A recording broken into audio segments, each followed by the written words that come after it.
सरळ सरळ जे आहे ते सांगण्याचं ध्येय आपल्यात हवं. त्यातून जी नाती टिकतील ती टिकतील, जे सोडावं लागेल तिथं इलाज नाही.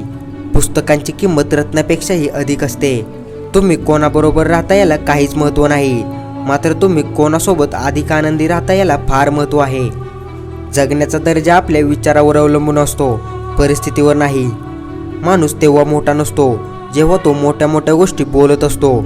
तो तर तेव्हा मोठा होतो जेव्हा तो लहान लहान गोष्टी समजून घेतो. जीवनातून टेन्शन रिटायर केलं की आनंदाची पेन्शन सुरू होते. चिंता करणे म्हणजेच कर्ज न घेता व्याज भरण्यासारखं आहे. रोज सकाळी परमेश्वर या पृथ्वीवर सुखदुःखाची नाणी फेकत असतो. ज्याच्या हाती सुखाची नाणी पडतात तो सुखाचा व्यापार करतो, पण दुःखाची नाणी हाती पडूनही जो सुखाचा व्यापार करतो ना, त्याला जीवन जगणे असे म्हणतात. प्रत्येक व्यक्तीला परमेश्वर आपल्या जीवनात काही ना काही उद्देशानेच आणत असतो. कोणी आपल्याला केवळ आजमावून जातो, कोणी आपल्याला ज्ञान देऊन जातो, कोणी वापर करून जातो, तर कोणी जगण्याचा खरा अर्थ शिकवून जातो. देण्याची सवय लावून घेतली की येणं आपोआप सुरू होतं.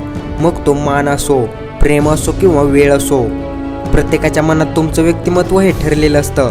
त्यामुळे प्रत्येकाला आनंदी करण्याच्या प्रयत्नात स्वतःचा आनंद हरवून देऊ नका. सुखासाठी जे काही करू त्यात आनंद मिळतोच असं नाही, पण आनंदाने जे काही करू त्यात सुख नक्कीच मिळतं. बरेचदा पाहिजे तसं आयुष्य जगता येत नाही, कारण आयुष्यातले बरेच छंद जबाबदारीकडे गाण ठेवावे लागतात. कोणाचाही बदला घेण्यात वेळ वाया घालवू नका, कारण जे तुम्हाला दुखावतात ना, त्यांना त्यांच्याच कर्माला सामोरे जावे लागते. नुसतं देवदेव करून भागत नसतं, त्यासाठी सोबतच्या लोकांबद्दल मनात चांगला विचार असावा लागतो. मग देव बरंच काही न मागता देतो. वेळ निघून गेल्यावर पश्चाताप करण्यापेक्षा वेळेवर ऐकलेलं बरं असतं. वर्तमानातूनच सुख वेचण्याचा प्रयत्न करा. भविष्य फार धूर्त आहे, ते फक्त आश्वासनं देतं, खात्री नाही. बरोबरी त्यांचीच करा ज्यांचे विचार ग्रेट आहेत, त्यांचे नको ज्यांच्या मनात खोट आहे. संवाद हा प्रत्येक नात्याचा प्राणवायू आहे.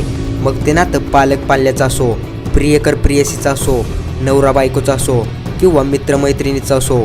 एकमेकांवरचा विश्वास आणि संवादावरच नात्याची भिस्त असते.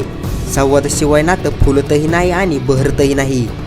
ज्याप्रमाणे फेविकॉल दोन गोष्टी एकमेकांना जोडून ठेवण्याचं काम करतो ना, त्याचप्रमाणे दोन माणसे किंवा दोन नाते जोडून ठेवण्याचे काम शब्द किंवा संवाद करतात. आय होप मित्रांनो, तुम्हाला या व्हिडिओमधून खूप काही शिकायला मिळाले असेल.